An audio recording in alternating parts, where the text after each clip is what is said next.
All right, I'm still coming to you from Prague. I just want to go over this second homework.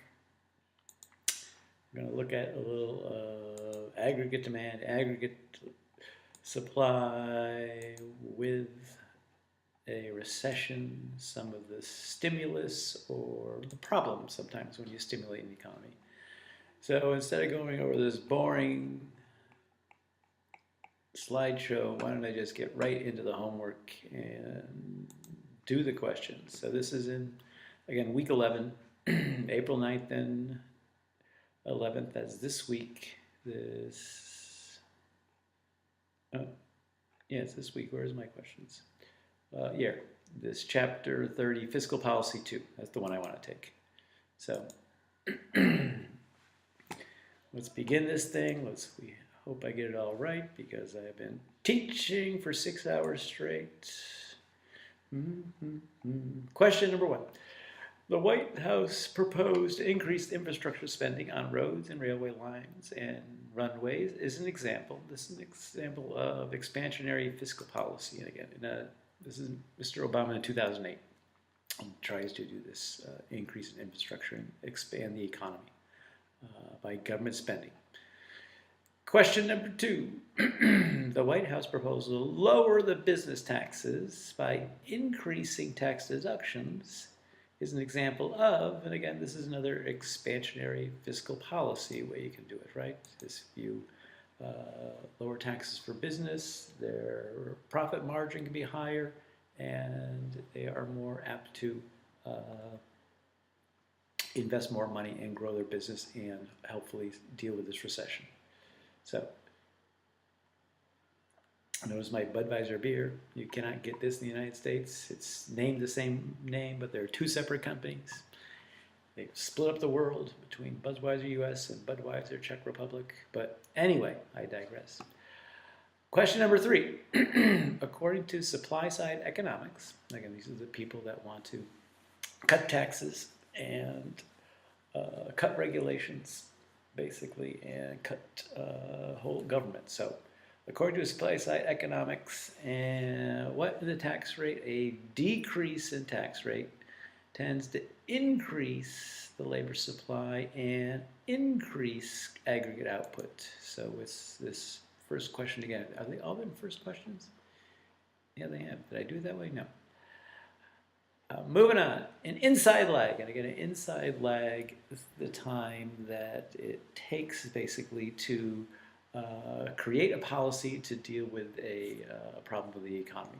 So this is when Hayek says it takes too long to begin a policy, to format a policy, and it takes too long after the policy is put in to take effect. So these lags in time, you're doing things at inappropriate time frame, and it could hurt the economy.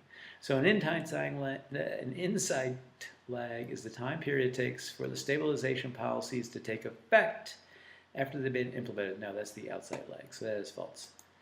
And the next one is the same thing. An outside lag is the time period it takes for economists to formulate a stabilization policy. No, that is an inside lag. It's still inside the process of coming up with another false one. Question number 6, automatic stabilizers. And what this is, if people lose their job in the economy, there's a stabilization that kicks in because if you lose your job, you go on unemployment. And you can go on food stamps. So basically, these are set in motion beforehand. So if something drastic happens, they will automatically kick in as automatic stabilizers. So they require explicit actions from the policy to become active? No, they're already set up. They work without the need for decisions from Congress or the White House. Yes, they do this because their policies set up. If you lose your job, you get unemployment benefit. Moving on to 7. During a recession, tax revenues, basically, of course, in a recession, people aren't getting paid because they lose their jobs, so payroll tax goes down.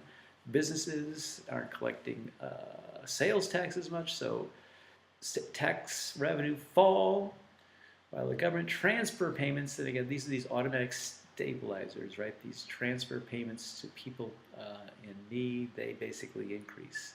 So another first question here, right? I hope I'm getting these right. During a recession, tax revenues fall. Yes, that's true. Government transfer payments increase, again, thereby mitigating part of the adverse effects of a recession and stabilizing the economy. That's the theory. And it's true, in a way it does. The Laffer curve, again, this is Mr. Arthur Laffer, that the current president believes in. Excuse me. And Mr. Laffer is, with these taxes, let's see, the high tax rate could lead to lower tax revenues if economic activity is severely discouraged. Yeah, this is basically it. Because if you have high taxes for businesses, then a lot of times the costs are up and they won't expand as much because of these higher costs.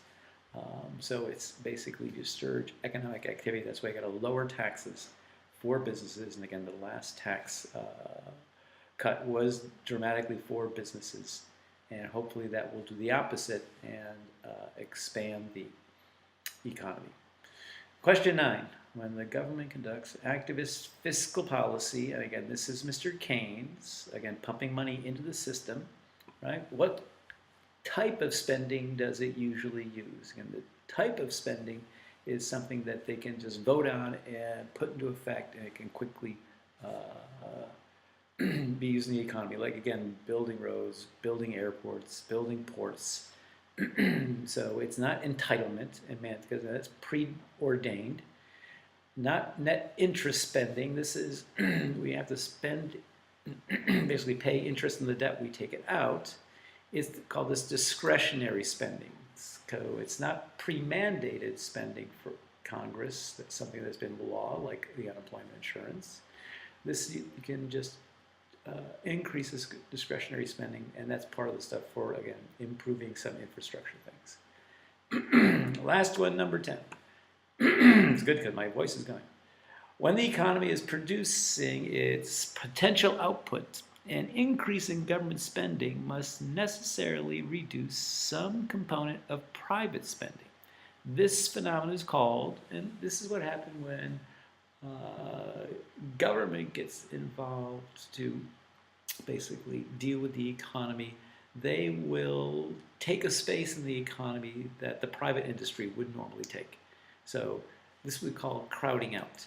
And for me on the test, I'm going to ask about our budget deficit, because the problem with our budget deficit, a lot of economists point out that we are $20 trillion in debt, going more and more into debt, and what happens is that people invest in U.S. Treasury bonds instead of investors giving their money to private businesses. So it crowds out this investment funds from the private industry, and it's going into the government treasury. So I think I got this right. Let me make sure. Let me save and submit. Yeah. I hope I got them all right. Let's see. I guess still gotta go. Okay. Took me 7 minutes. That's not bad. Okay. What did I get? 100 points out of 100. Okay. Thank goodness. So go ahead, follow along with this. I will see you Monday. I'm flying in Saturday night, so